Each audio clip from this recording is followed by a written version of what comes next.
Merci Seigneur. Depuis que tu es monté au ciel, tous les anges te sont soumis. Dis ta parole. Et celui qui est en haut est au-dessus de toutes choses. Merci Seigneur pour ce moment favorable. Ce jour que tu as mis à part pour nous, afin de venir savourer ta présence que tu appelles la communion fraternelle. Car nous n'avons rien à perdre, mais tout à gagner avec toi. Car tu as dit, c'est là que tu coules la bénédiction en abondance. C'est là que tu répands la vie pour l'éternité. Alors merci Seigneur, je suis là ce matin. Merci Seigneur pour tous ceux et celles qui sont là ce matin. Merci Seigneur, afin qu'aucune bénédiction à travers ta parole ne puisse se perdre, mais recueillie pleinement, Seigneur, avec douceur, comme tu l'as dit, dans nos cœurs, afin que nous puissions avancer, le bouclier de la foi en l'air et foncer pour l'éternité. Merci Seigneur, nous te remercions.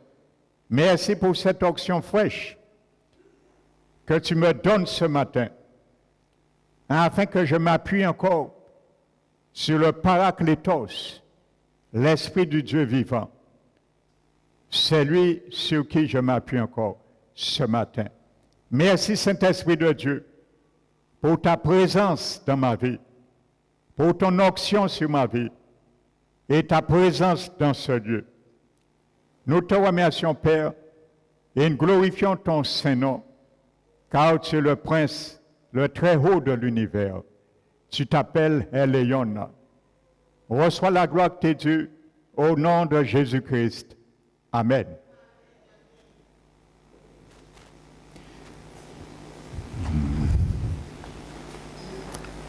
Je vous salue, frères et sœurs, fraternellement, chaleureusement. Amen. Donc ce matin, je vais clôturer cet enseignement, les 4 parties des profondeurs de la terre. Donc nous allons voir 3 choses que je vais partager avec vous. Amen. À travers cette dernière partie. Donc nous allons voir le dernier lieu, bien sûr, qui s'appelle l'AGN. Nous allons voir le jugement dernier. Et là, le dernier ennemi qui sera jeté aussi dans l'AGN. Et nous allons parler du livre de vie. Amen. Et nous allons voir que ton nom et mon nom peuvent être effacés dans ce livre de vie. Et nous allons le voir bibliquement. Amen. Afin que plus que jamais, nous puissions travailler avec crainte et tremblement, comme dit la parole de Dieu dans Éphésiens, à notre salut. Alléluia. Amen. Donc, frères et sœurs, ce 4e lieu s'appelle la GN. Amen. Donc, c'est l'enfer final, en quelque sorte, parce que rappelez-vous, nous avons vu 4 lieux, et ces 4 lieux s'appellent l'enfer. Amen. Là, c'est l'enfer final. Et nous allons voir, je vais vous montrer tout à l'heure dans la Bible, que ce lieu existe déjà. C'est déjà là. Parce qu'il fait partie des profondeurs de la terre. Mais à la différence des 3 autres lieux, nous avons déjà vu, ce lieu est vide. Si vous entendez quelqu'un qui vous dit, il a eu un témoignage, le Seigneur l'a emmené voir ce lieu, l'AGN, et il a vu quelqu'un, ne croyez pas ce témoignage. Alléluia. Parce que la Bible est claire, elle existe déjà, mais il n'y a personne. Amen. Donc c'est ce que nous allons voir, je vais vous le montrer tout à l'heure. C'est Jésus lui-même qui nous le dit. Les deux premières personnes qui vont malheureusement l'occuper, vous le connaissez bien sûr, c'est la bête, l'antichrist et le faux prophète. Ce n'est même pas le diable qui ira là en premier. Les deux humains que la Bible parle qui vont occuper ce lieu, c'est l'antichrist et le faux prophète. Ils vont occuper ce lieu juste avant les 1000 ans. Et la personne qui va occuper ce lieu, il va l'occuper juste à la fin des 1000 ans, c'est le diable. Amen.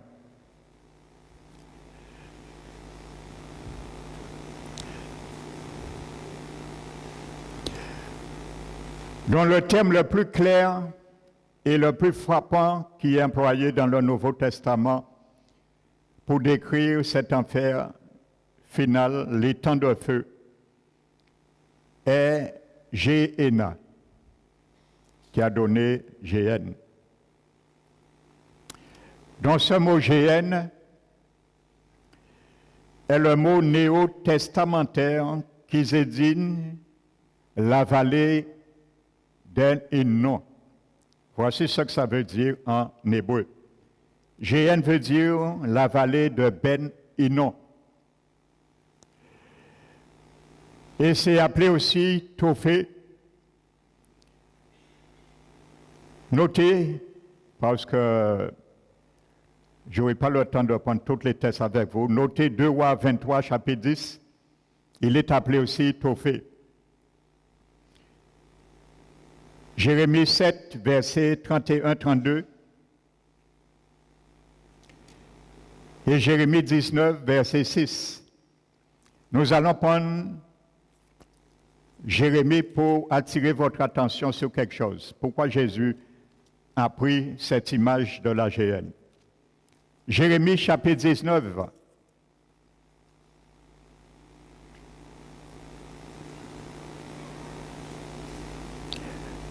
Non, il dit, où ce lieu ne sera plus appelé Tophé et vallée de Ben Hinnom, mais où sera appelé vallée de Carnage. Prenez plutôt le chapitre 31. Le chapitre 31 et le verset 32.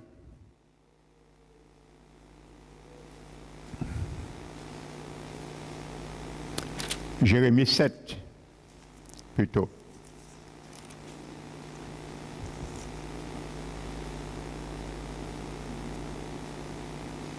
Écoutez, voici ce qui se faisait dans cette vallée, qu'on appelle la vallée de Ben Hinnom, qu'on appelle Géhéna.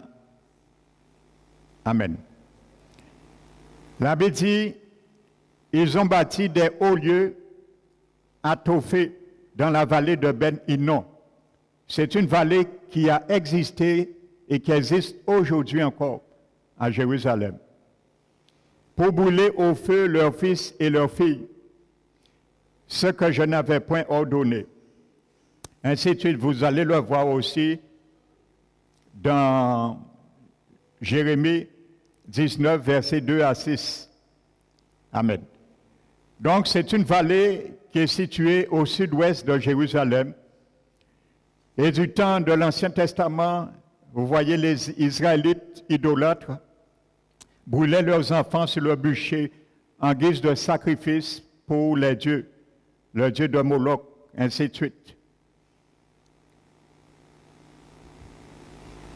Amen.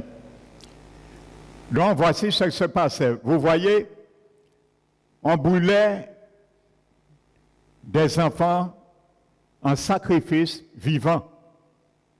Amen. Donc, Jésus a pris cette image pour montrer que le jugement dernier, ce n'est pas ni l'esprit ni l'âme des damnés qui iront là, mais c'est le corps physique, tel qu'on brûlait vivant les enfants à la vallée d'En Hinnom. Tous ceux qui seront condamnés à cet enfer éternel seront jetés vivants, et nous allons le voir tout à l'heure. esprit, âme et corps.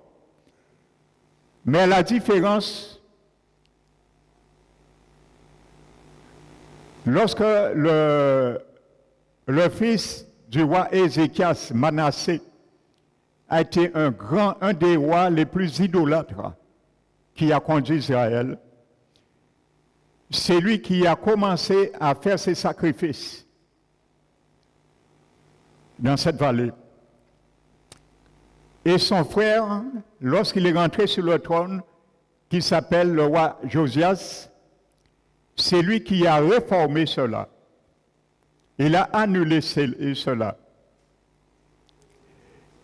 Et c'est devenu, quand Jésus est venu à Jérusalem, au temps de Jésus, quand il était venu, cette vallée était devenue un lieu où on brûlait les ordures, parce qu'on ne faisait plus de sacrifices humains sur cela. Le roi Josias avait réformé cela. Mais on utilisait cette vallée pour brûler les ordures, les immondices, et on avait même des cadavres pour les brûler. Donc il y avait un feu qui était sans cesse allumé pour brûler ces immondices, ces ordures, ainsi de suite. Mais il y avait des vers. Vous savez, dans toutes les ordures, il y a des vers. Mais ces vers mouraient à un moment donné.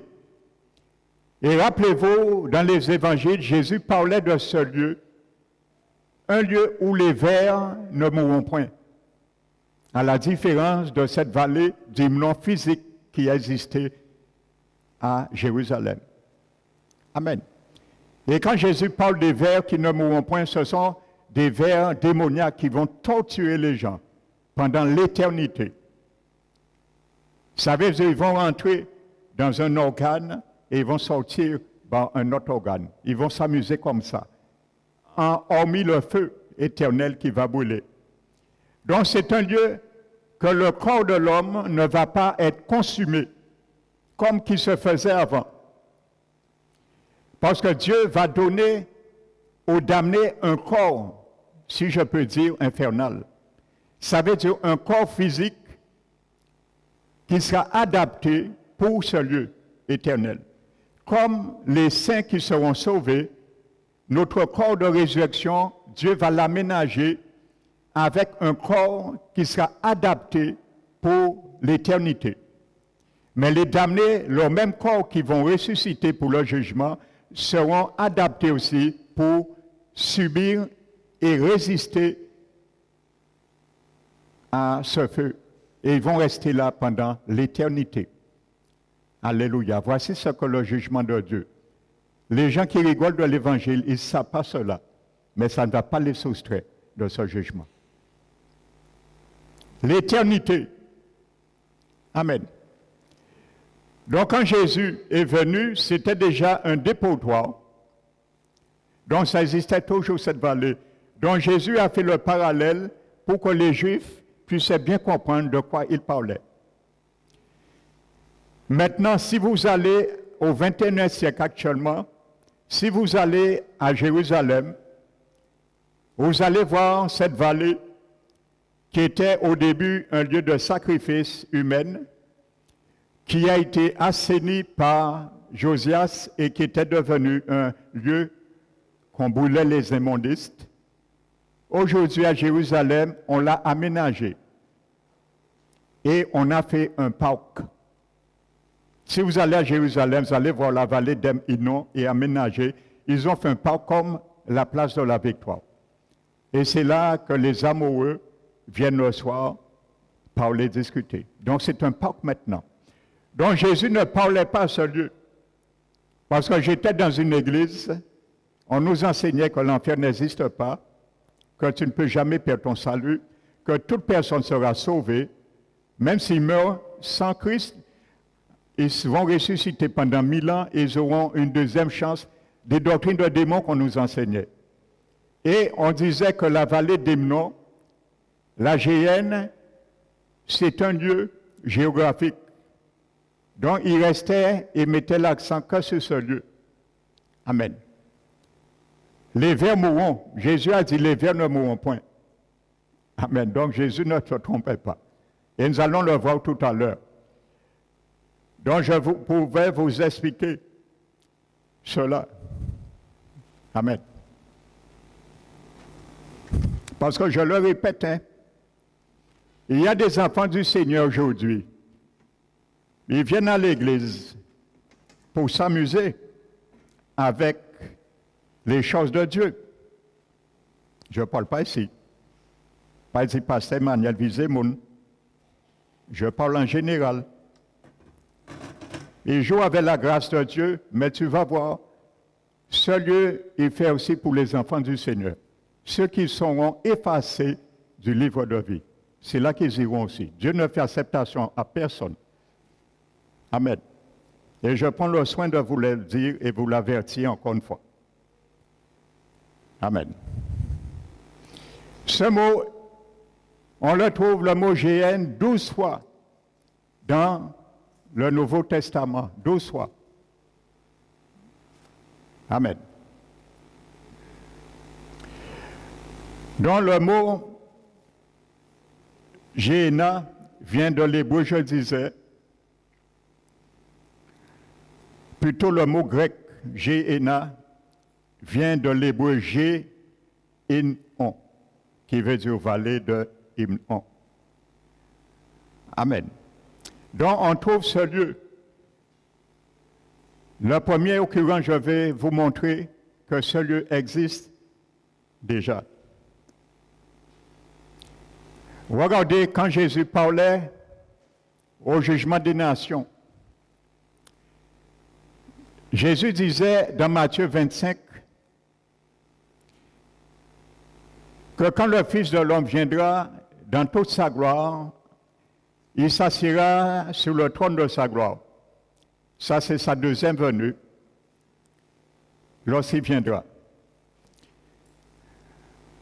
Alléluia. Quand Jésus viendra, la Bible dit que Jésus va séparer le monde entier. Les anges vont amener tout le monde entier. Amen. Parce que pour entrer dans le millénium, il n'y a que des chrétiens qui vont entrer dans le millénium. Amen. Que des chrétiens. Mais à la différence, il y aura deux types de chrétiens qui vont entrer dans le millénium. Il n'y aura pas de gens qui ne sont pas sauvés. Il y aura l'Église, nous, qui serons dans notre corps physique, mais glorifiés, immortels et spirituels, éternels. Et il y aura tous ceux qui ont été sauvés à travers les 7 années de tribulation. Eux, ils auront la grâce de rentrer dans le royaume pour être sauvés. Mais ils auront accepté Jésus. Ils seront nés de nouveau. Ces gens-là aussi. Mais la différence, ils n'auront pas encore connu la glorification de leur corps. Ils le sauront lorsque les 1000 ans seront achevés. Donc ça, c'est un autre message. Je vais parler de cela quand je porterai dimanche prochain un message, je vous dis, sur l'enlèvement de l'Église. À quel moment ça se fera? Et je vous encourage de venir entendre ce message. Amenez du monde si vous voulez, ça va vous édifier. Il y a beaucoup de choses que vous allez comprendre et apprendre. Donc, quand Jésus viendra, ceux qui seront sauvés, convertis pendant les 7 années, il va les mettre à sa droite et il va les appeler les brebis. Ceux qui seront damnés, ça veut dire qu'ils vont refuser d'accepter Jésus, ce sont parmi eux les vierges folles. Alléluia. Et je le précise, je vais vous le démontrer, que la parabole des 10 vierges ne s'adresse pas à l'Église. Il s'adresse à ceux qui seront sauvés pendant les 7 années de tribulation. Sans encore, je ferme la parenthèse. Donc, il les mettra, les damnés, à sa gauche. Et là, Jésus dit dans Matthieu 25, il dira à ceux qui sont à sa droite, j'avais faim, vous m'avez donné à manger. j'étais nu, vous m'avez habillé, j'étais à l'hôpital, j'étais malade, vous m'avez visité, ainsi de suite. Et ils diront, mais Seigneur, depuis quand nous t'avons vu, tu étais malade, nous avons fait ces choses, ainsi de suite. Et Jésus dit, il leur dira, lorsque toutefois vous avez fait cela à mes plus petits frères, pourquoi? Vous voyez bien, cette parabole ne s'adresse pas à l'Église, nous serons déjà enlevés. Ça, je vais vous expliquer bibliquement. Il s'adresse pendant les 7 années de tribulation. Ça veut dire, vous allez voir, il y aura des Juifs, des païens vont sauver au péril de leur vie, comme un peu Rahab qui a pris un risque de sauver et d'émerger 2 espions lorsqu'ils étaient venus vérifier et explorer Jéricho. Donc c'est pour ça il parle aux Juifs, il dit à ses plus petits frères, aux Juifs, c'est à moi vous les avez faites. Amen. Et il dit, prenez la possession du royaume. Vous voyez, ils vont rentrer dans les 1000 ans. Le royaume, les 1000 ans, ils vont rentrer parce qu'ils ont accepté Jésus pendant les 7 années. Mais la Bible dit, il mettra à sa gauche tous ceux qui ont attendu, qui ont dit jouer le temps et qui n'ont pas accepté Jésus, qui ont renié Jésus, qui ont pris la marque de la bête, ainsi de suite. Ce sont les boucs. Et Jésus les dira la même chose. Et Jésus leur dira, allez dans le feu éternel, maudit. Amen. N'oubliez pas, en parlant des chrétiens dans Hébreux 6, la Bible dit que lorsqu'un chrétien a goûté le salut et il a rétrogradé, la Bible dit aussi, elle est prête à être maudite. Donc ça veut dire aussi la géhenne, parce qu'il parle de feu aussi. Et il parle aux chrétiens. Alors, comprenons bien ça. Et il dit, il leur dira, allez maudits dans le feu éternel qui a été préparé pour Satan et ses anges. Donc la géhenne existe déjà. C'est Jésus qui l'a dit. Il n'a pas dit qu'il sera préparé, mais qui a été préparé.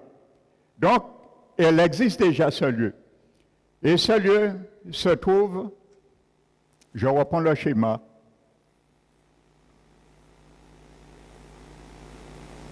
nous avons vu là Abyssos, vous vous rappelez, ça veut dire en grec sans fond. Nous avons vu là Tautau aux As, et nous avons vu là Hadès. Maintenant, là, c'est la géhenne.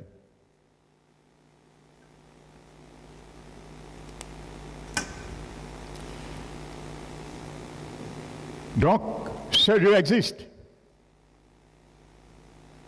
Nous allons voir quelques passages. On trouve ce mot 12 fois dans le Nouveau Testament. Prenons Matthieu 5.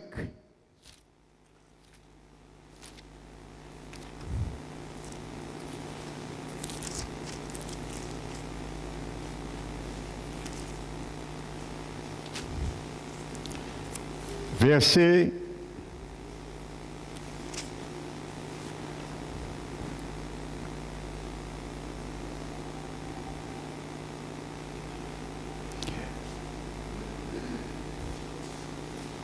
22. Donc, à la fin du verset, Jésus dit qui dira insensé mérite d'être puni par le feu de la géhenne. Amen. Donc, Jésus parle de la géhenne. Il parle de feu.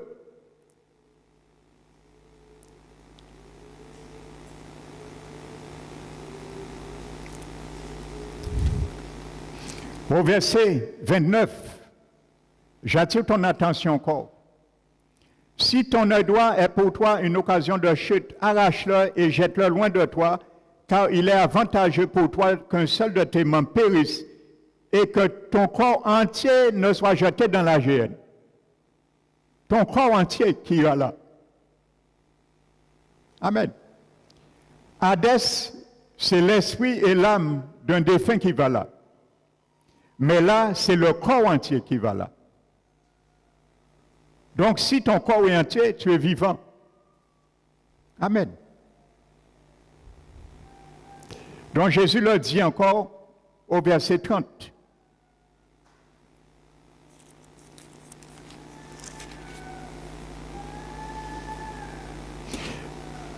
Matthieu 10,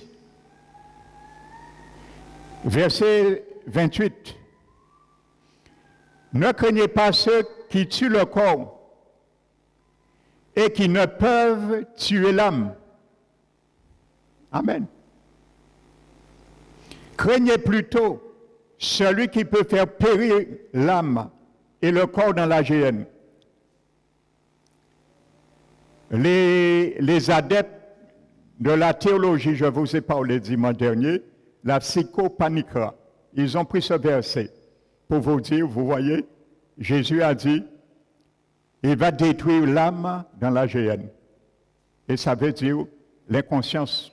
Ça veut dire les nous juger. Il n'y a aucune souffrance parce qu'il a détruit l'âme. Et c'est pour ça qu'il ne va pas en enfer. Mais c'est que c'est une mauvaise traduction.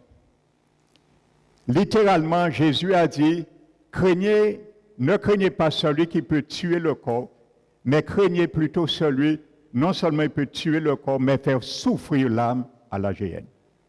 Et non tuer l'âme à la géhenne. Faire souffrir l'âme à la géhenne. Alléluia. C'est une mauvaise traduction. Amen. Donc il y a d'autres versets, mais j'en passe. Alléluia.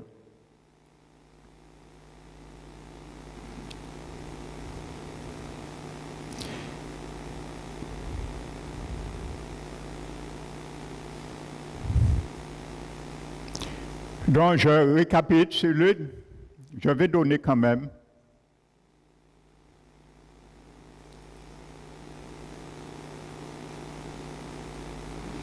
Matthieu 18, verset 9.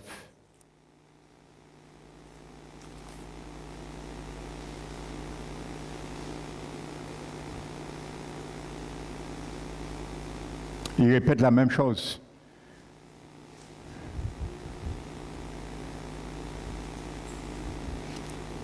Amen.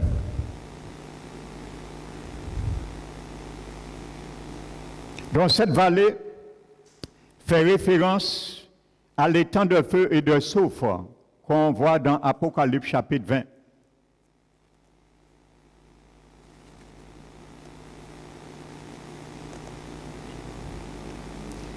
Apocalypse chapitre 20, verset 10, qu'on appelle l'étang de feu et de soufre.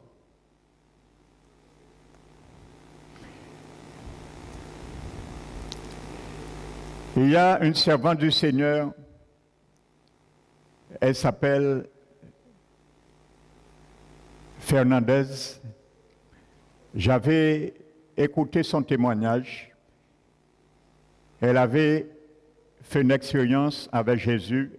Son esprit avait quitté son corps. Elle avait fait une attaque. Elle a dit Jésus lui a fait visiter l'Hadès, l'enfer, la géhenne, et elle a dit effectivement, Jésus lui a montré, il n'y avait personne, mais elle a dit l'odeur de soufre était nauséabonde, irrespirable. Elle a vu les temps de feu de soufre, ça sentait vraiment du soufre. Et Jésus lui a monté ensuite au ciel le paradis. Et Jésus dit à cette femme, combien de lieux je t'ai montré? Il dit, tu m'as montré 3 lieux. Jésus a dit, je t'ai montré 3 lieux, parce que ces 3 lieux existent. Mais il y a un lieu que je ne t'ai pas montré, c'est le purgatoire. Et Jésus dit à cette femme, pourquoi je ne t'ai pas montré le lieu du purgatoire au ciel, parce que ça n'existe pas. C'est un mensonge du diable. Et il a dit d'aller témoigner ce que je t'ai fait voir, que l'enfer existe, la géhenne et le paradis. Et je vais vous montrer, quand je viendrai sur le livre de vie, ce que Jésus lui a montré. Amen. Jésus lui a montré le livre de vie. Et je réserve ce témoignage quand je viendrai tout à l'heure. Vous allez voir ce que Jésus lui a montré dans ce livre. Alléluia. Amen. Donc ça s'appelle les temps de feu et de soufre. La mer rendit les morts. Là, c'est le jugement dernier, je viens dessus. Qui était en elle. Vous voyez, la mer rendit ses morts. Le mot mer là fait allusion depuis le déluge. Vous voyez, Dieu ne va pas oublier quiconque qui est mort dans le déluge. Ils viendront en jugement pour être jetés dans la géhenne. Leurs eaux est dans la mer aujourd'hui. La mer, l'eau du déluge, les enterrés, c'est leur tombe cosmique. Ils sont encore là. Parce qu'on n'a pas déterré les morts du déluge. Leurs eaux sont là. Ce jour-là, tous ceux qui sont morts au déluge, les mers vont les rendre. Les mers rendent leurs morts. Tous ceux qui sont morts par le Titanic, tous les grands bateaux qui ont fait naufrage, ils sont morts dans les mers. Le jour est venu pour rendre les corps. Ils doivent revenir à la résurrection pour comparaître devant Jésus. Donc, les mers rendent leurs morts. L'ange qui s'appelle la mort et l'ange qui s'appelle Hadès, l'enfer, aussi rendit les morts qui étaient en eux. Alléluia. Là. N'oubliez pas ceux qui étaient là. Nous avons vu Hadès, c'est le nom d'un ange. Amen. Donc, c'est lui qui garde cette porte d'entrée, qui recueille l'âme et l'esprit des défunts, que monsieur, l'ange qui s'appelle la mort, apporte pour lui. C'est son corollaire. Nous l'avons vu dans Apocalypse 6. Il y avait 2 chevaux. Le premier qui montait, le cavalier c'est un ange, un cavalier du diable qui s'appelle la mort. Donc c'est une réalité, c'est un ange qui s'appelle la mort. Et le deuxième cavalier, un deuxième ange, Apocalypse dit, il s'appelle Hadès, ou enfer. Amen. Donc il travaille en concomitamment. Quand l'ange de la mort, c'est lui qui désincarne par la mort, ça veut dire que quand quelqu'un meurt dans ses péchés, cet ange s'occupe d'envoyer des esprits récupérer l'esprit et l'âme du défunt qui est mort sans Christ. Et il apporte son esprit et son âme en Hadès, pour l'ange qui s'appelle Hadès ou enfer. Amen. Et l'ange qui s'appelle Hadès ou enfer récupère l'esprit et l'âme dans la main de l'ange qui s'appelle la mort et il le confine là. Et il attend le jour du jugement. Et nous allons voir, rappelez-vous au début de ce message, je vous disais, Jésus a dit quelque chose. Celui qui croit en moi ne verra point la mort. Jésus n'a pas dit ne connaîtra point la mort. Jésus visait l'ange qui s'appelle la mort. Parce que lorsqu'un chrétien meurt, un démon ne doit pas venir prendre son âme et son esprit. Parce que si l'ange de la mort vient prendre l'esprit et l'âme d'un défunt chrétien, ça veut dire qu'il l'amène pour son compagnon qui s'appelle Hadès. Il l'amène là. Donc Jésus a dit, celui qui croit en moi ne verra point l'ange, j'ajoute, qui s'appelle la mort. Et vous allez voir maintenant, leur jugement est venu. Ces 2 anges vont être jetés dans la géhenne. Leur jour du jugement est venu. Amen. Donc, la mort et le séjour des morts rendit leur mort. Amen. Donc, pourquoi l'abbé dit que Hadès et la mort rendit leur mort? Parce qu'il n'y aura plus d'esprit et d'âme désincarnés dans l'univers pour que monsieur Hadès ou l'enfer puisse les ramener là. C'est fini. C'est pour cela, vous allez voir Hadès, l'ange qui s'occupe de Hadès et l'ange qui s'occupe de la mort sera jeté aussi parce qu'ils seront au chômage. Il n'y aura plus de mort. Le péché n'existe plus. Alors ces deux anges seront au chômage parce que ça sera vidé. Toutes les âmes damnées qui sont là seront vidées pour aller là. Donc ils seront au chômage et eux aussi, la Bible dit, nous allons le voir, seront jetés là aussi. Dieu commence à les dépouiller. Dieu les a utilisés pour s'occuper des âmes qui viennent sans Christ là. Et maintenant, leur mission accomplie, ils vont être jugés aussi. Amen. Qui étaient eux, et chacun fut jugé selon ses œuvres. Puis la mort. Jésus, Paul a dit, le dernier ennemi qui sera détruit. Amen. Le mot détruit est une mauvaise interprétation. Qui sera ruiné, en quelque sorte, s'appelle quoi? Le dernier ennemi qui sera détruit sur la terre, qui sera condamné en quelque sorte. Paul l'a dit, il s'appelle la mort. Maintenant, son jugement est venu. Paul n'a pas menti. L'abbé dit, tous les morts,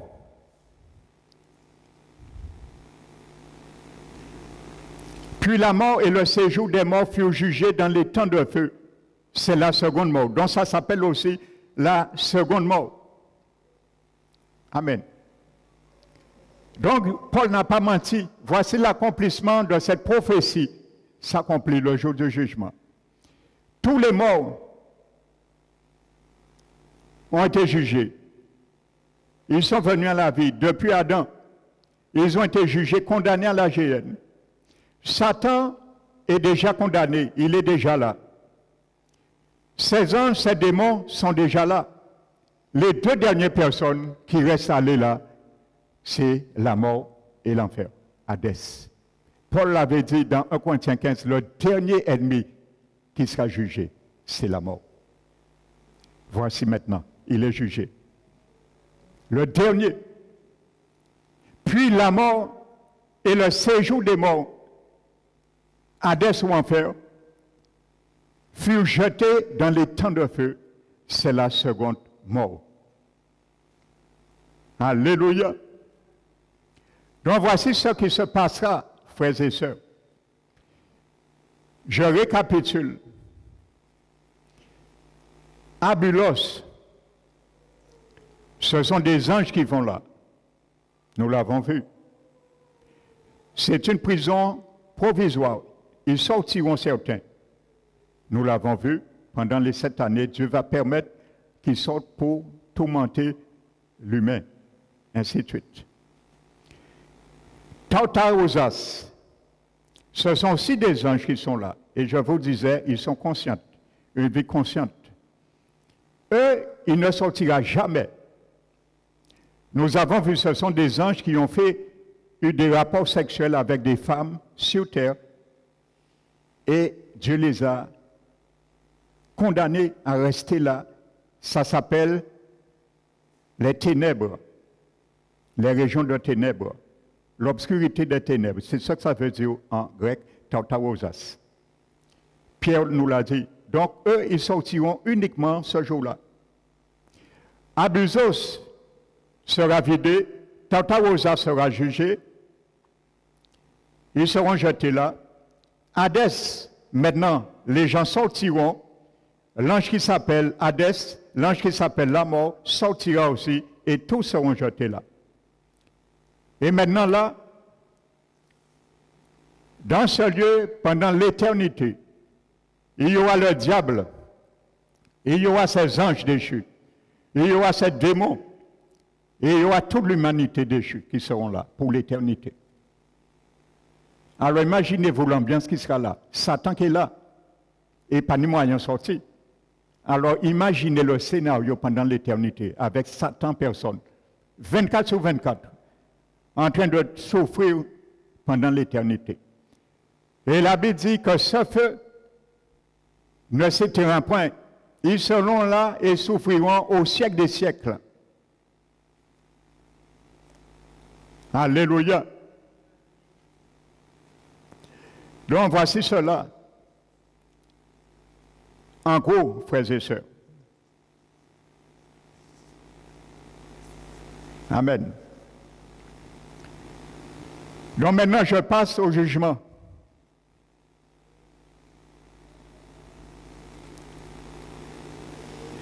Prenons le chapitre toujours 20, Apocalypse, le verset 11. Puis je vis un grand trône blanc.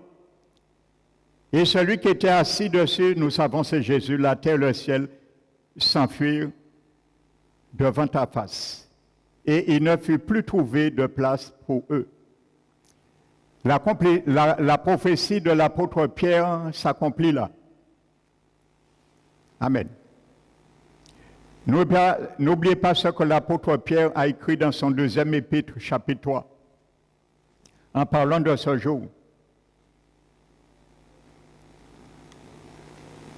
Prenons 2 Pierre, chapitre 3, verset 10 à 13. Le jour du Seigneur viendra comme un voleur. En ce jour, les cieux passeront avec fracas. Là, il ne s'agit pas de la première venue de Jésus, il s'agit de son avènement, le jugement dernier. Amen.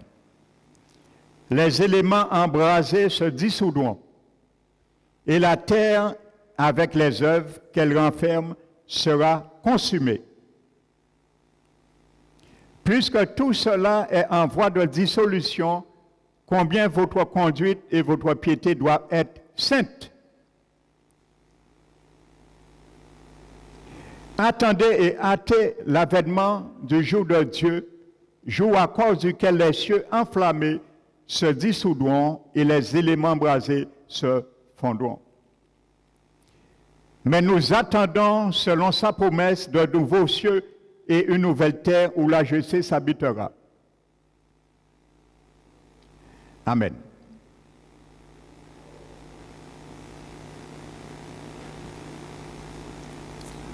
Donc voici ce qui se passera.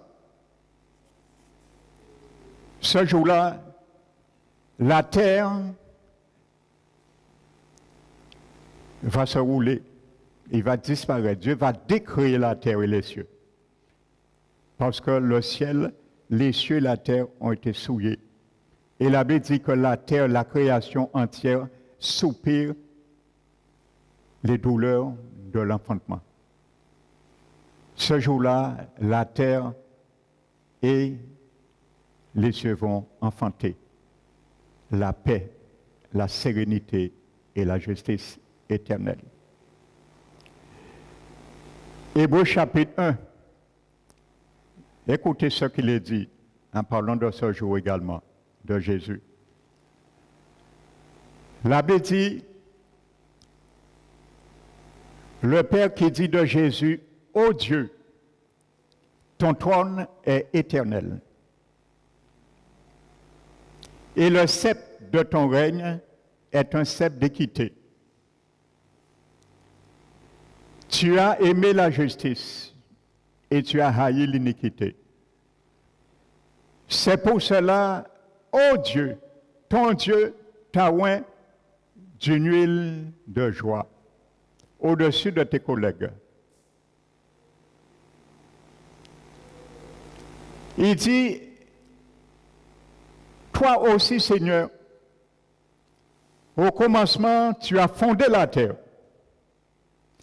et les cieux sont l'ouvrage de tes mains. Ils périront tous. Vous voyez, ce jour-là est arrivé, le jour du jugement. Ils périront tous, les cieux et la terre. Ils vieilliront comme un vêtement. Tu les rouleras, Jésus, comme un manteau. La terre et le ciel, ce jour-là, nous le voyons là. La terre et le ciel sont comme un rouleau. Jésus assis sur son trône de jugement, le grand trône blanc. Maintenant, il va rouler la terre. Les cieux, tu les rouleras comme un manteau. et ils seront changés parce que nous attendons de nouveaux cieux et de nouvelles terres. Mais toi, tu subsistes. Alléluia. Et il dit, tu ne changes pas parce que tes années ne finiront point. Jésus, ce jour-là est arrivé. Mais vous allez comprendre, Jésus, Pierre nous explique, comme Jésus a créé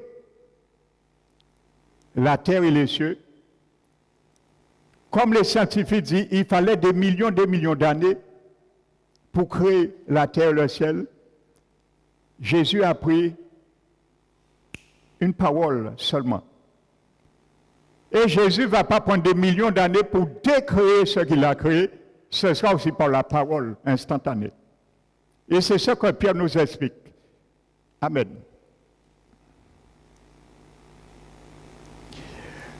Lorsque ce jour viendra, plusieurs choses se produiront. Premièrement, les cieux, Pierre nous a dit, passeront avec fracas.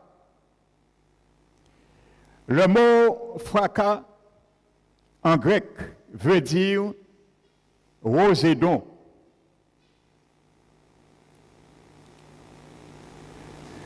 C'est-à-dire, il décrit le sifflement, le craquement et un son de précipitation assourdissant qui se produiront quand les éléments embrasés se dissoudront. Et la terre avec ses œuvres qu'elle renferme sera consumée. Quand les cieux enflammés se dissoudront et les éléments embrasés se fondront, le mot élément dans ce texte, c'est le mot histoi chérion. Ça désigne les composants fondamentaux de la matière comme les particules atomiques et subatomiques.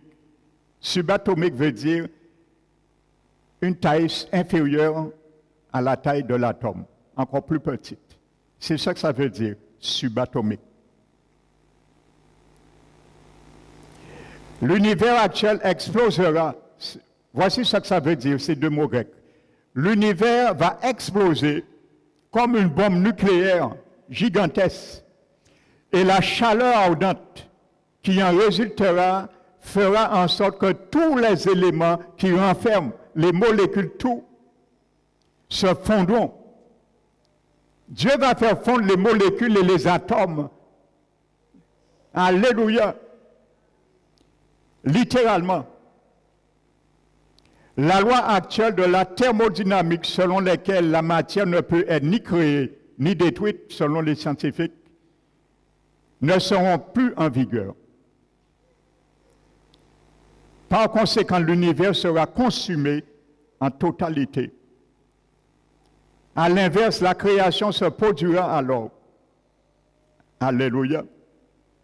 Donc voici ce que Pierre explique, frères et sœurs. Amen. Ça veut dire que Dieu va décréer la terre et les cieux qu'il a fait. Pourquoi ça n'existe? Il va le faire rentrer dans le néant. Qui peut faire ça? Du néant, Dieu a pris les atomes qui n'existaient pas pour créer les cieux et la terre. Maintenant, Dieu va décréer tout ce qu'il a pris et il les fera rentrer dans le néant, comme si ça n'avait jamais existé. Et nous aurons une nouvelle terre où habitera la justice. La nouvelle Jérusalem céleste qui est déjà là. Vous savez la taille, la Bible en parle, où tu vas habiter l'éternité, moi et toi, qui serons sauvés.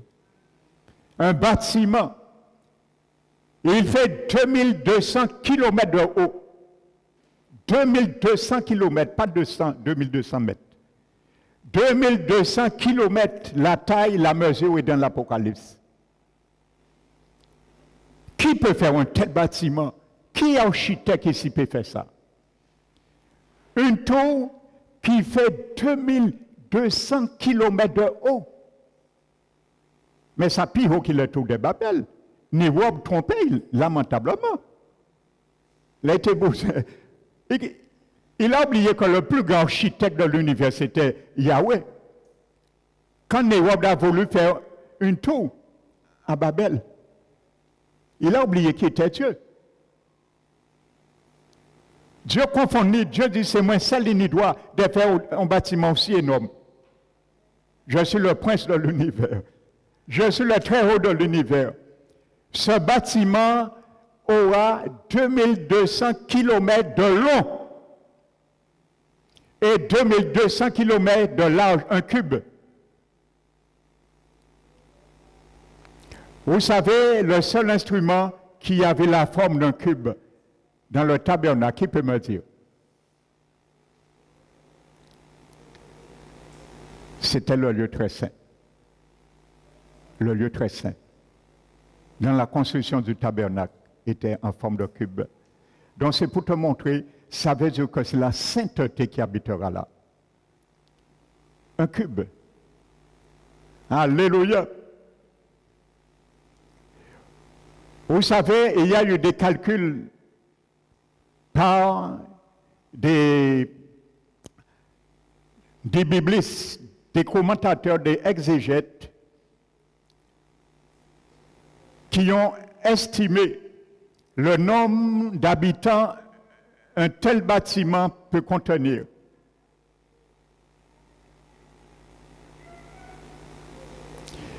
Ce bâtiment fait 9 fois la superficie totale de la France.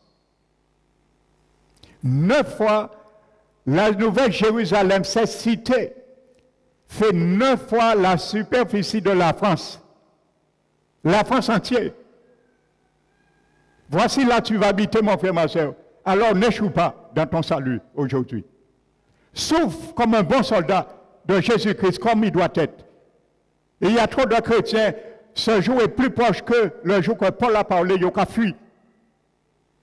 Alléluia, c'est maintenant pour te battre. Voici ce qui t'attend. C'est maintenant pour me battre. Voici ce qui m'attend. Et un tel bâtiment peut prendre 100 milliards d'individus. 100 milliards de personnes. Alors Dieu a bien calculé avant la fondation du monde. Il y aura la place pour tous les sauvés de tous les âges. Alléluia. Amen. Mais avant cela, il faut que ton nom et mon nom soient trouvés inscrits dans le livre de vie. Et c'est ça que nous allons voir pour clôturer le livre de vie. Amen. Le livre de vie.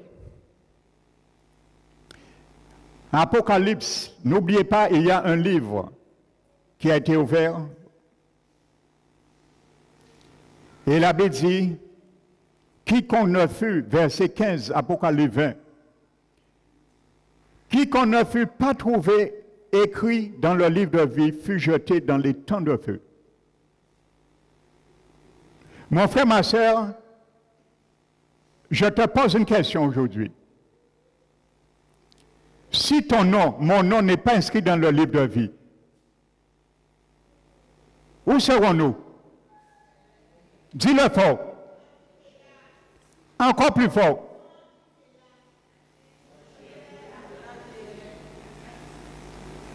À l'AGN. Et je t'ai expliqué qu'est-ce que l'AGN.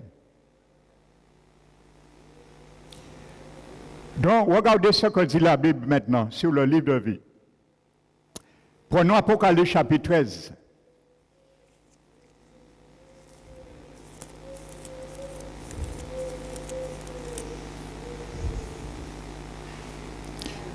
Verset 8. Et tous les habitants de la terre l'adoreront, l'Antichrist. Ceux dont le nom n'a pas été écrit dans le livre de vie de l'agneau qui a été immolé dès la fondation du monde. Mais pasteur, il y a des noms qui n'ont pas été écrits.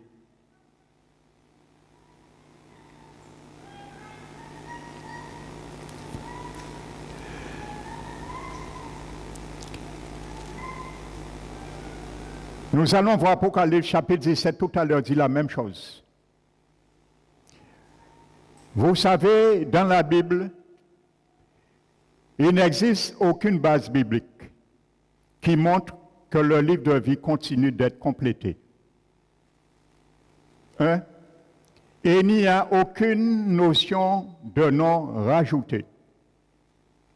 Au contraire, il y a seulement la notion de nom effacé. Et je vais t'amener à comprendre quelque chose. Que ce livre de vie, c'est comme une liste de mariage. Vous savez,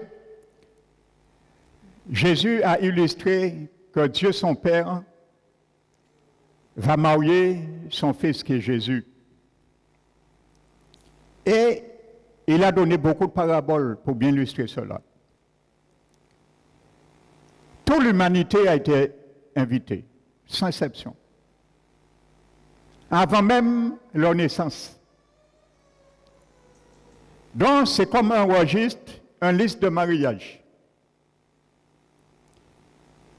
Donc, lorsqu'il y a un mariage, on dépose une liste de mariage dans un magasin.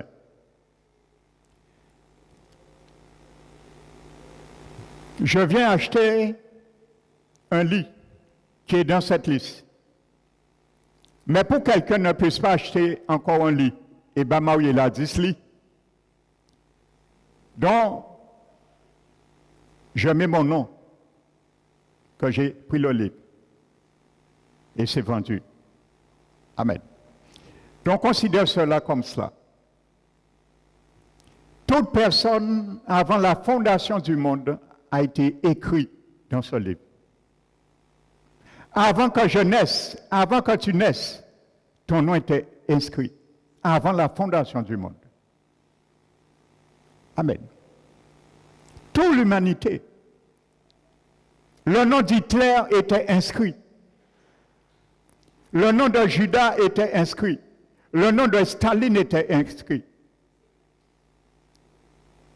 Le nom de Poutine est inscrit aussi. Le nom de brigands sont inscrits. Mais si ils ne viennent pas un jour et ratifier son nom, Apocalypse chapitre 20, les 2 versets là, je vais t'amener à comprendre quelque chose. C'est une mise à jour du livre que Dieu est en train de faire. Et dans cette mise à jour, il remarque qu'il y a beaucoup de noms qui n'y figurent plus.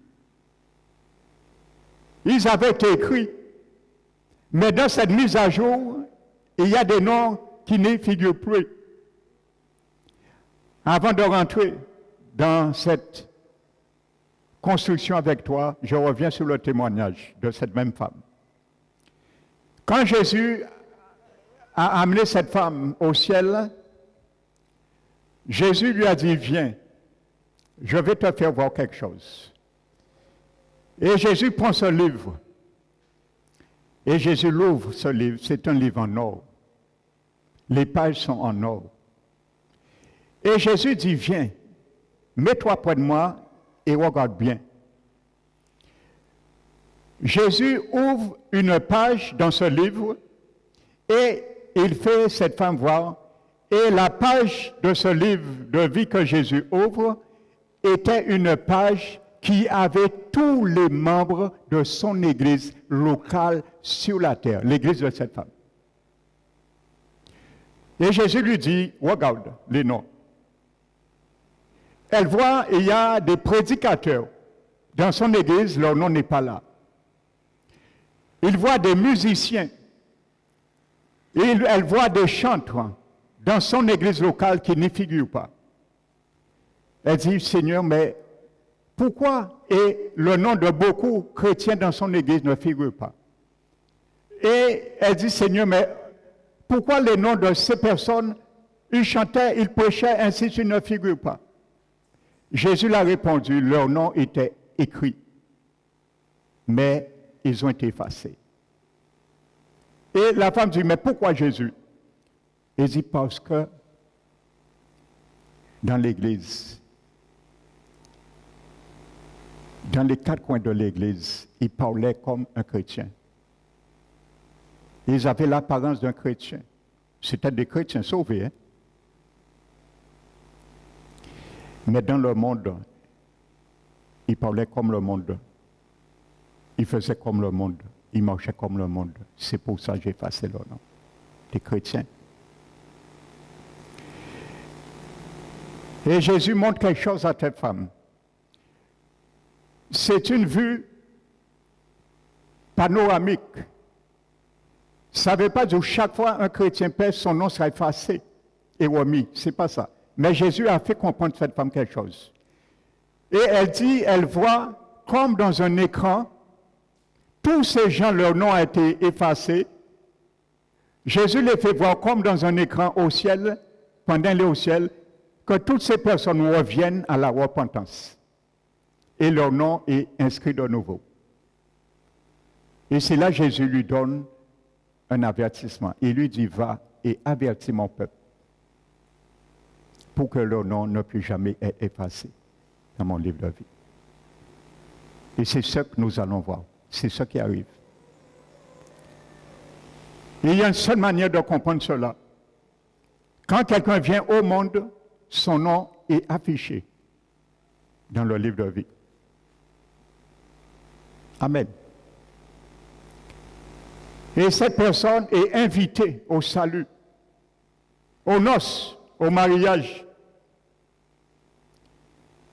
Donc Dieu a invité tout le monde. C'est nous à de ratifier ou de rejeter l'invitation. C'est tout. Si tu rejettes l'invitation, ton nom sera effacé à la mise à jour du livre. Et si tu as accepté, tu as enduré, ton nom restera inscrit.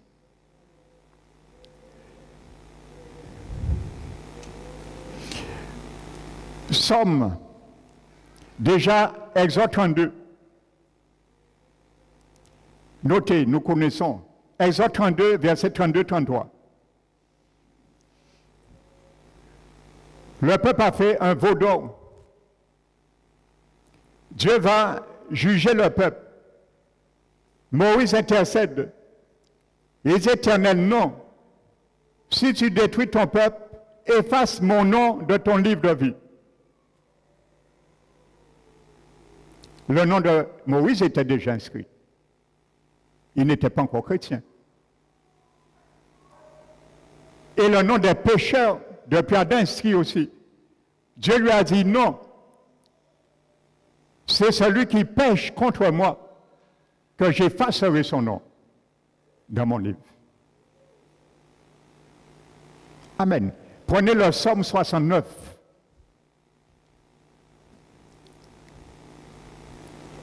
Psaume 69.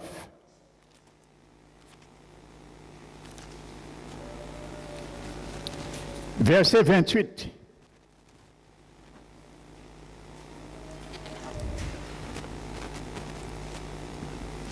Ajoute des iniquités à leur iniquité, et qui n'ait point part à ta miséricorde.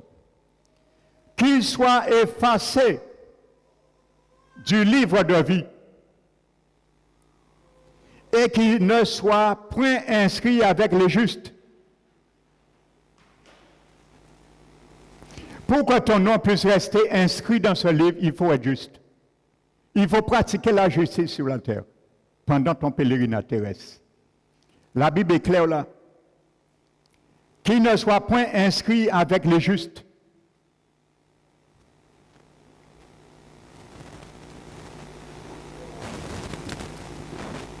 Donc ça veut dire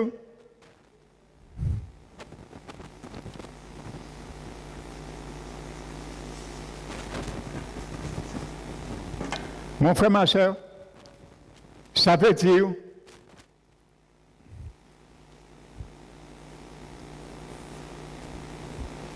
le livre de vie. Il y a des justes qui sont inscrits Et il y a des injustes qui sont inscrits aussi, selon le Psaume 69. Le Saint dit, efface leur nom de ton livre, qu'ils soient point inscrits avec les justes. Parce que tout le monde est inscrit dans ce livre. Dès que tu viens au monde, que tu sois juste ou injuste, ton nom est là. Alléluia. Mais il faut le ratifier.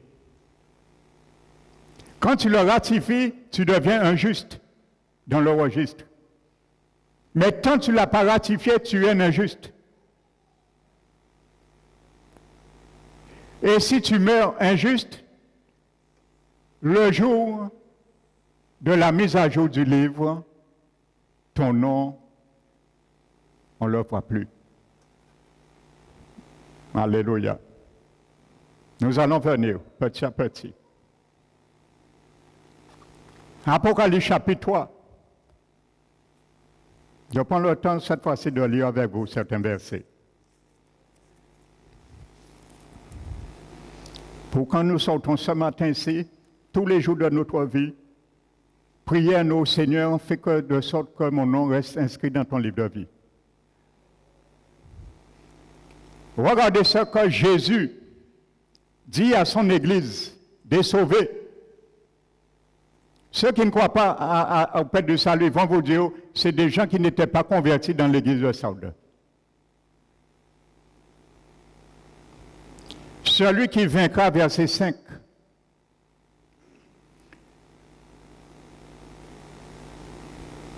sera ainsi revêtu de vêtements blancs. Je n'effacerai point ton nom du livre de vie. À qui Jésus parle là? Aux païens? À moi et à toi. Et il ne s'agit pas de l'église de Sardes, parce que l'Esprit dit que ceux qui ont des oreilles entendent ce que dit l'Esprit aux églises. Si tu as des oreilles, entends ce que l'Esprit dit à l'église parole qui restaure, aux églises au pluriel. Donc il n'y a pas de nom ajouté, mais de nom retranché. C'est ça qu'on voit dans la Bible.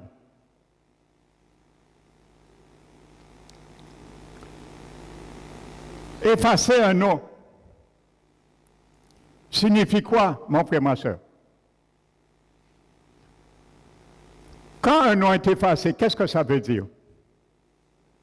Eh bien, le nom figure avant. Si j'efface ça, j'efface cela. Il n'y a rien. Pourquoi je l'ai effacé? Parce que ça existait avant, c'est écrit.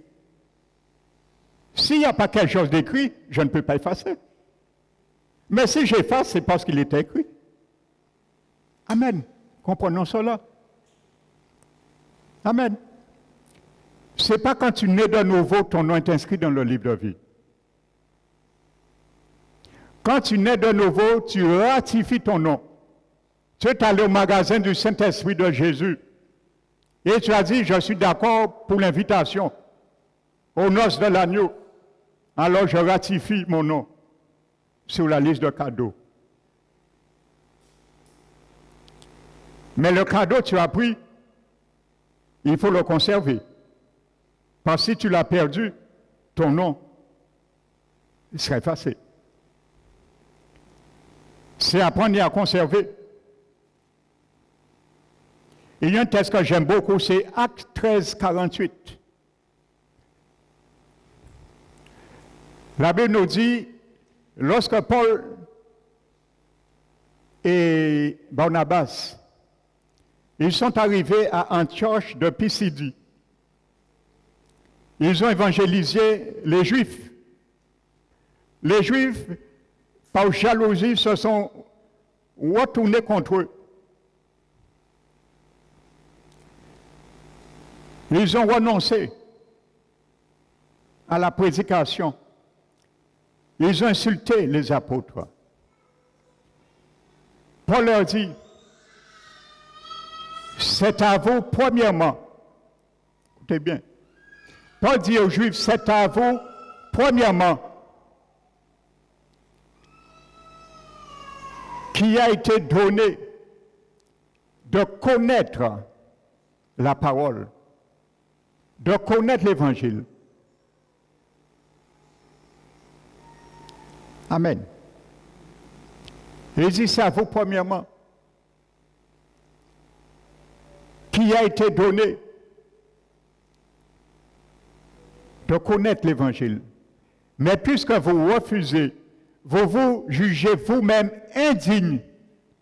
Écoutez bien, Paul dit aux Juifs, puisque vous vous jugez vous-même indigne de la vie éternelle, son nom sera effacé dans le livre de vie.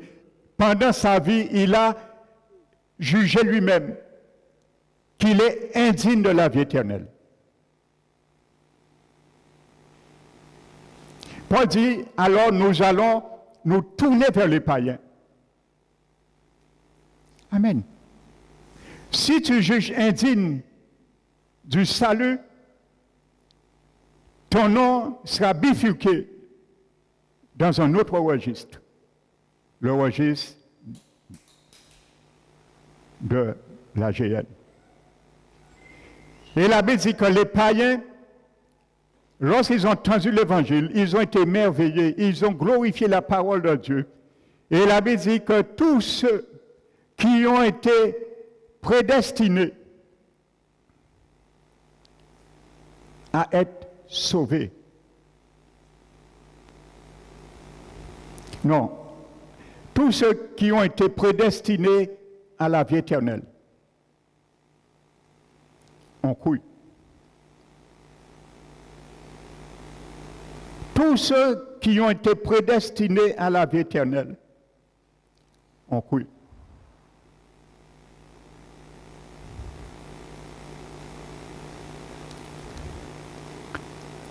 Amen.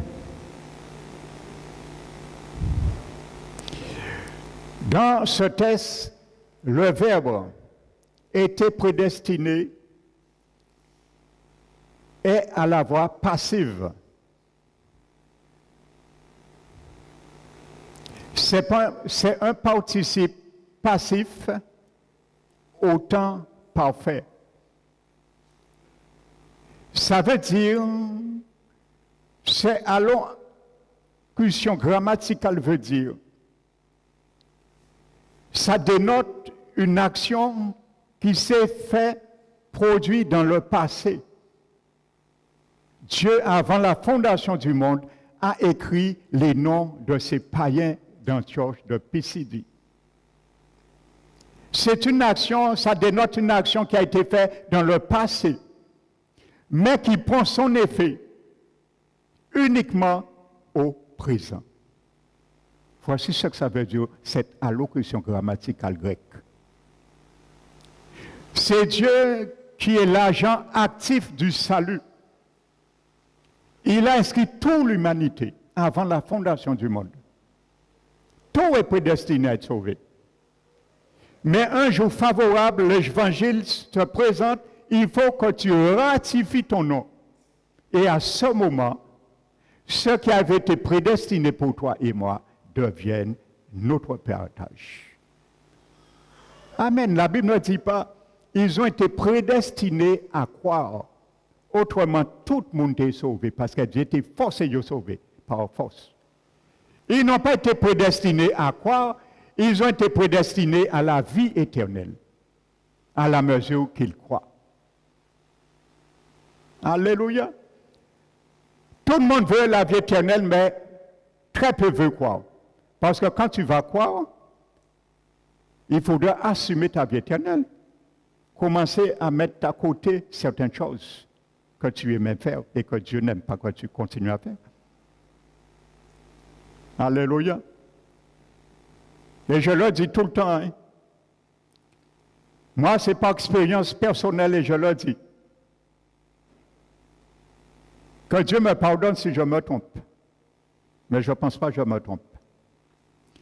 Et il y a beaucoup de gens qui font de fausses conversions. Pourquoi? Parce que leur cœur est partagé Ils attendent donner votre vie au Seigneur. C'est sous une émotion de conscience éveillée. Ils viennent, ils font la prière liturgique. Je t'accepte, Seigneur, dans ma vie. Après, on ne voit plus ces personnes. 2, 3, 4, 5 mois. Le 6e mois, ils viennent un dimanche. Il reste 3 mois encore. Le 8e mois, ils viennent un coup de dimanche. Ça, c'est des fausses conversions. Parce que quand quelqu'un, tu acceptes le Seigneur dans ta vie, il y a un feu qui est en toi. Vous savez, le jour où j'ai accepté Jésus dans ma vie, mon premier frère en Christ, il est là, Claude. Il est témoin. Nous avions accepté Jésus le même jour, nous avions pris le baptême le même jour. Mon premier frère en Christ, c'est lui. Lorsque nous sortions à l'église, nous étions, j'étais déjà attristé de voir 7 semaines passées, je vais au travail en compagnie des inconvertis. Je pensais déjà leur langage, tout ça. J'étais attristé, j'aspirais uniquement le week-end suivant pour retrouver la communion. C'est ça qui était. C'est ça l'Esprit Saint met en toi. Il met un feu pour comprendre la parole de Dieu, pour aller dans la communion. Donc, quand tu acceptes le Seigneur aujourd'hui, tu es 2, 3, 4 mois, tu n'as pas fait une vraie conversion. Où est le Saint-Esprit qui te pousse? Ça, c'est des fausses conversions. Et la personne reste où elle pense qu'elle est sauvée. Et il y a beaucoup qui ont pris des baptêmes d'eau, ce sont des bains qu'ils ont pris à la mer, pour Dieu. Et non pas un vrai baptême. C'est un bain qu'ils ont pris.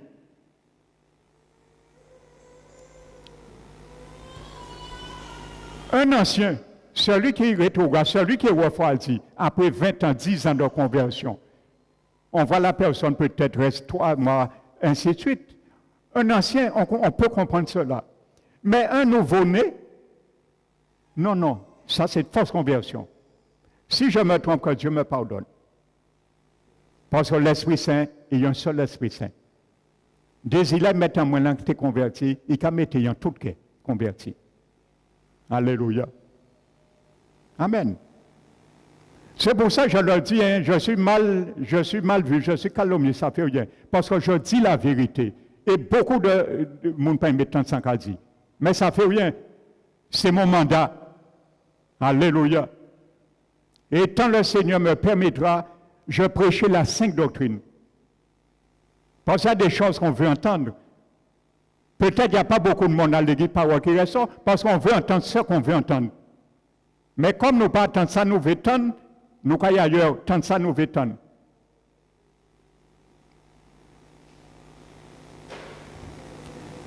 Quand Jeff te dit un jour à ton concert, si tu comprends ça, comprendre, tu veux faire comprendre, mais comme pas comprendre ça, comprendre, tu veux faire comprendre, est-ce que comprendre ça, tu veux faire comprendre?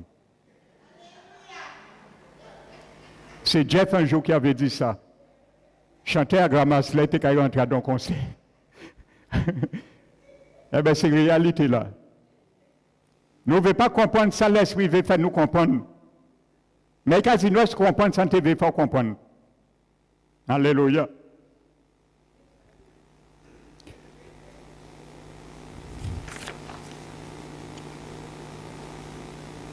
Apocalypse 13. Apocalypse chapitre 13. Verset 8. Nous l'avons vu. Prenons en parallèle le chapitre 17, verset 8. La bête que tu as vue était, elle n'est plus, elle doit monter de l'abîme et aller à la perdition. Et les habitants de la terre, ceux dont le nom n'a pas été écrit dès la fondation du monde dans le livre de vie, s'étonneront en voyant la bête. Vous voyez toujours, dès la fondation du monde. Ce n'est pas quand tu deviens chrétien, ton nom est inscrit. Ton nom est inscrit, mon nom, depuis la fondation du monde. Je n'étais pas encore né. Parce que Dieu, c'est le plus grand acteur. Vous savez, un acteur, il fait son scénario pour faire un film. Et avant de projeter le film, il voit le film avant tout le monde. Pour corriger les choses. Dieu est le plus grand acteur. Dieu a vu le film de toute personne avant même leur naissance. Et Dieu sait que le nom de tous ceux qui seront effacés. avant même que la personne naisse. Amen.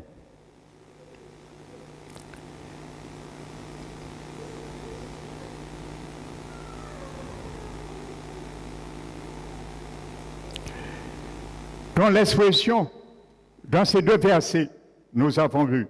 Maintenant, sois attentif, mon frère, ma soeur. L'expression n'a pas été écrite dans le livre de vie, peut être traduite aussi dans le grec. Par n'a plus été écrit dans le livre de vie ou n'est pas resté écrit dans le livre de vie. Dans le grec, ça peut être interprété de ces deux façons aussi. Amen. Ce qui signifiait que ces noms ont été effacés du livre de vie qui date de la fondation du monde. Ils ont été effacés, pourquoi? À cause de l'adoration de la bête. Mais leur nom était écrit. Amen. N'est pas resté écrit ou n'a plus été écrit, mais il était écrit avant. Amen. Pour la traduction, pas. On peut aussi dire qu'ils ne sont pas écrits dans le livre au moment où on le lit. Pour ceux qui ont gardé la traduction pas, ne fut pas trouvé écrit. Ça veut dire, on peut aussi dire qu'ils ne sont plus écrits dans le livre au moment où on le lit. Au moment où on lit le livre, car ils ont été effacés. Amen.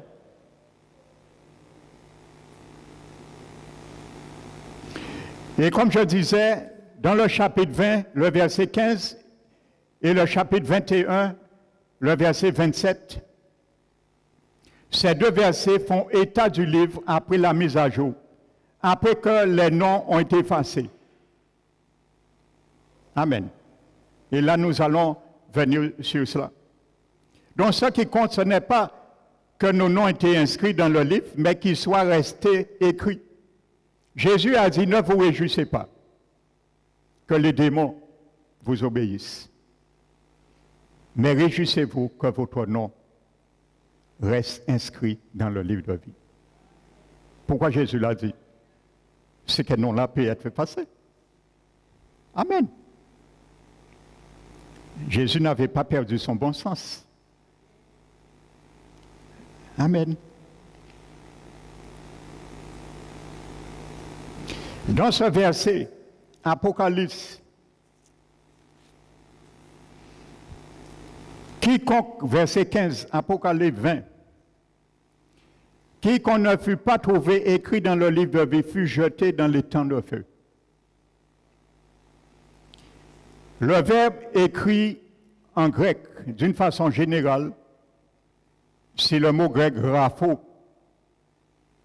qui est traduit par écrit. Et là, sois attentif.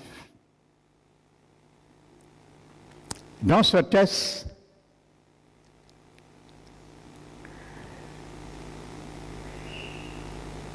nous voyons ce verbe écrit grapho. Dans le grec, ce verbe grapho écrit est conjugué au parfait intensif. Vous voyez, je vais fouiller loin pour être sûr que ce que je prêche est en harmonie à la Bible. Parce qu'il y a des doctrines qui ne sont pas faciles à comprendre et à interpréter. C'est pour ça que je prends du temps dans l'enseignement. Et le Seigneur l'a dit, celui qui a reçu le don d'enseignement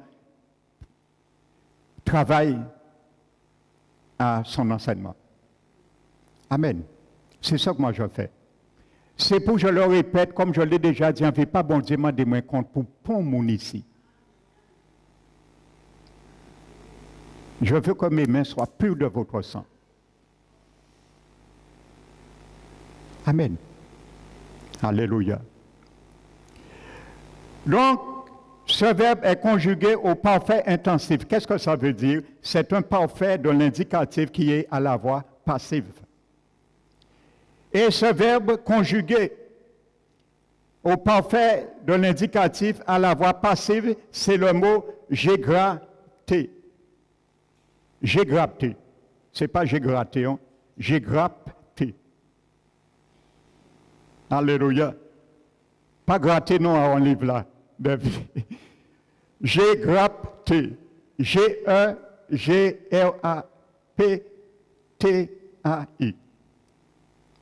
Qui signifie demeurer écrit. Donc nous le reprenons selon le littéral. Quiconque ne fut plus trouvé demeurer écrit dans le livre, demeurer écrit, mais il était écrit auparavant. Amen. Ça, c'est la remise à jour. Tous les noms qui ont été effacés, ils étaient écrits. Demeurer écrit.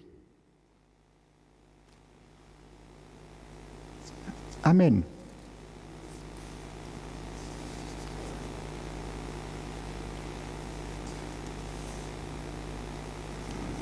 Et pour ceux qui s'intéressent un peu le grec,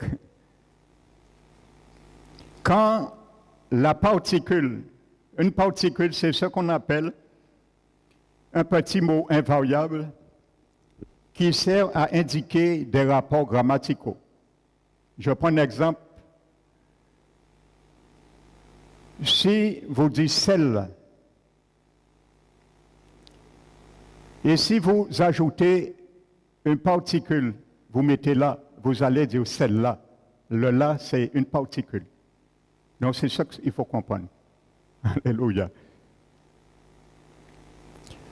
Quand la particule négative est ajoutée,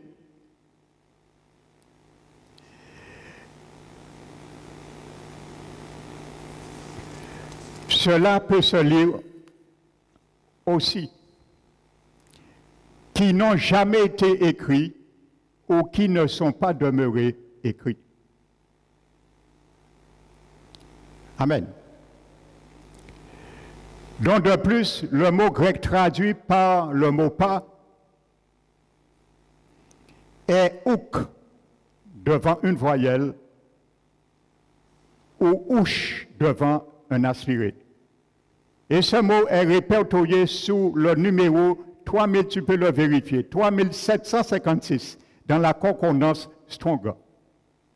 Et Strong, c'est une concordance qui te donne l'équivalent grec et hébreu de tous les mots en français, sous un numéro. Sous ce numéro 3756 de la concordance Strong, il est traduit principalement par pas, plus et point. Alléluia. Donc voici, j'ai exploité tous les versets qui parlent du livre de vie et qui sont un peu antithétiques pour bien les mettre dans leur contexte, pour bien comprendre que quand quelqu'un vient au monde, son nom est inscrit déjà, avant même qu'il naisse, parce qu'il est écrit avant la fondation du monde. Jésus n'était pas mort. La Bible dit, le livre de l'agneau immolé avant la fondation du monde. Or, Jésus n'était pas immolé. Nous sommes d'accord? Jésus était Dieu. Il a créé les cieux, il a fait la terre. On gaspille des milliards pour protéger l'écologie. Mais Jésus dit, lui qui vient détruire. Jésus vient détruire l'écologie, lui. Alors, si les hommes se préoccupaient déjà de leur salut, ils n'ont pas été préoccupés de l'écologie. Je ne suis pas content, mais c'est pour vous montrer le gaspillage lorsqu'on ne connaît pas Jésus. La Bible dit que Jésus va leur décréer les cieux et la terre. Le jour où il viendra dans son trône, imaginez-vous, les cieux et la terre est embrasé, tout disparaît, le néant, et il n'y a que des gens qui sont, tous les lieux sont découverts. Et ça fait un seul. En bas, il y a les 4 régions inférieures qu'on verra. Et ils vont comparaître devant le jugement de Dieu. dont toute personne est inscrite, mais toute personne ne gardera pas le nom inscrit dans le livre de vie. Apocalypse est clair. Tous les noms qui ne figurent point, qui ne demeurent point inscrits, seront jetés dans la géhenne. Leur nom était là. Ils ont pris du temps. Ils ont dit jouer leur temps. Ceux qui ont accepté Jésus, ils ont perdu leur salut. Maintenant, à quel moment le nom peut être effacé maintenant, pour finir? Nous avons vu quand on n'a pas ratifié durant notre vie. Le nom sera effacé. 2. Celui qui commet le blasphème contre le Saint-Esprit de Dieu. Là, automatiquement, son nom est effacé. Parce qu'il a commis le péché impardonnable.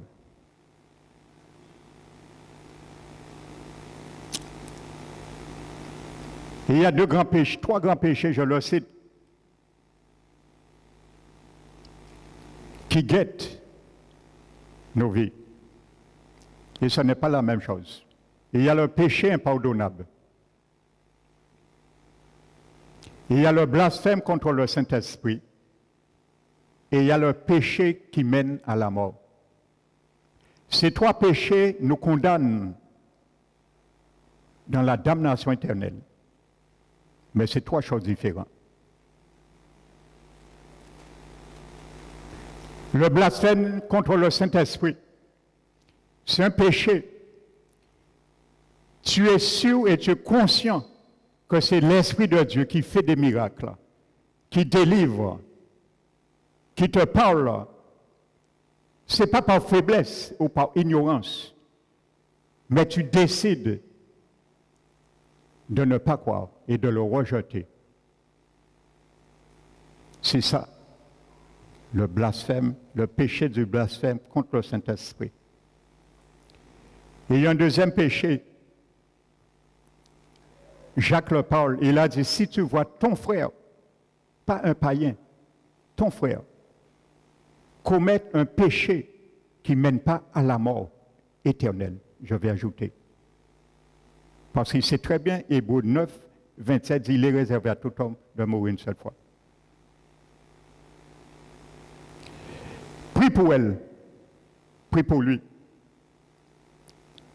Ça veut dire que c'est un péché qui chemine cette personne vers la mort. Tu peux prier pour elle. Il n'est pas encore entré dans ce péché. Vous voyez bien, un péché qui ne mène pas à la mort. Ça veut dire que si la personne a déjà commis ce péché, ce n'est pas la peine de prier pour elle. La parole est claire, hein? Et le troisième péché que la Bible appelle le péché impardonnable. Le péché qui mène à la mort conduit au péché impardonnable, mais qui n'est pas le blasphème du Saint-Esprit. Le péché impardonnable, c'est celui ou celle. Le Saint-Esprit l'a déjà repris personnellement. Des serviteurs l'ont déjà repris. La parole de Dieu lui a déjà prêché de sa manière de faire, de vivre. Ainsi de suite, plusieurs fois. La personne est consciente qu'elle doit se repentir, revenir au Seigneur. Mais elle demeure volontairement dans la rébellion. C'est ce qu'on appelle le péché impardonnable. À un moment donné, le Seigneur te dit c'est fini, il tourne ton dos et ton nom est effacé dans le livre de vie. Donc il y a ces trois péchés, ce n'est pas la même chose, c'est trois choses différentes. Mais tous les trois mènent à la damnation éternelle. Donc, deuxième péché qui nous amène à notre nom effacé dans le livre de vie. Et troisième, ceux qui vont recevoir la marque de la bête. C'est fini.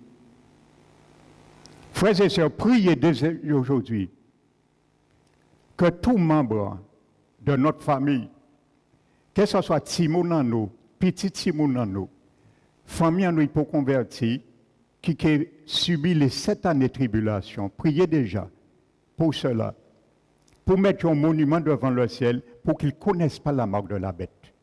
Ça veut dire qu'ils n'acceptent pas cette marque. Parce que vous savez, beaucoup vont accepter cette marque par peur. Et on comprend humainement. Regardez la pandémie là. Regardez combien d'enfants de Seigneur qui ont déserté leur église carrément. Ah, imaginez-vous à l'époque de l'Antichrist. Vous pouvez faire chrétien cadeau, hein? Donc, beaucoup vont accepter la marque de la bête. Par séduction, oui, il y aura certains qui seront séduits. Les Juifs, premièrement, parce qu'ils vont comprendre que c'est leur Messie. Et ça, je vais le discourir dans l'enseignement, je vais commencer dimanche prochain, entre autres. Donc, ils vont prendre cette marque. Mais n'oubliez pas, l'Apocalypse dit, il y aura un ange. Le chapitre 13 dit que cette marque sera instaurée officiellement dans le monde.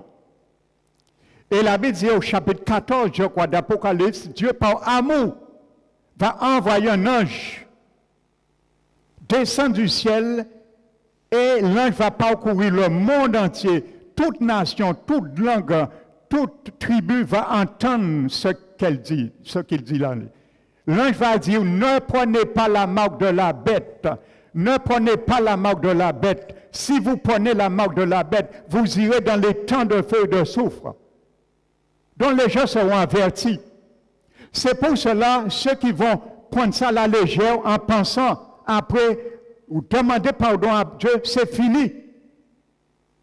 Parce que quand tu vas accepter la marque de la bête, même si tu l'as pris par la peur, en pensant te repentir, tu ne peux plus revenir. Parce que tu seras envahi par des démons. Parce que la marque de la bête, c'est accepter Satan comme ton Seigneur. Ce sera la marque de ton signe. Comme nous, notre signe, c'est l'Esprit de Dieu en nous. Amen. La marque du chrétien, c'est l'Esprit de Dieu. Ce sera leur signe en allégance avec le diable. Ça veut dire que tu ne pourras plus, les démons vont accaparer leur mémoire, leur volonté, ils ne pourront plus revenir à la repentance. Ils seront damnés, c'est ça que ça veut dire. C'est fini. Il n'y aura pas, je prends la marque de la bête et je vais me repentir. Après, c'est fini. Une fois que tu auras pris la marque de la bête, c'est fini. Ton nom est effacé. Nous l'avons vu, Apocalypse 13 et Apocalypse 17. Effacé dans le livre de vie. Priez dès maintenant pour vos enfants qui vont rester là. Priez pour vos petits-enfants qui vont rester là. Priez pour vos bien-aimés pour qu'ils ne prennent pas la marque de la bête. Pour même si nous partons, ils ne sont pas partis, ils ne vont pas prendre la marque de la bête. Priez déjà pour ça. Hein. N'attendez pas que ça arrive. Parce qu'on ne pourra plus revenir en arrière. Quelqu'un rejette Jésus aujourd'hui. Il entend l'évangile, il dit en pour parler. 10 ans après, il revient sur sa décision. Il accepte Jésus. Il n'y a aucun problème. Mais quand on prend la marque de la bête, c'est fini. Tu ne peux plus revenir en arrière. Parce que Dieu, pas te pétant, il voyons un ange avec ces monde. Et tout le monde qui étonne. Personne ne pourra dire, Seigneur, tu m'as laissé prendre la marque de la bête, je ne savais pas. Tout le monde va entendre. C'est marqué dans l'Apocalypse, chapitre 14. Il y aura un ange qui va prêcher l'évangile dans le monde entier. Ne prenez pas la marque de la bête.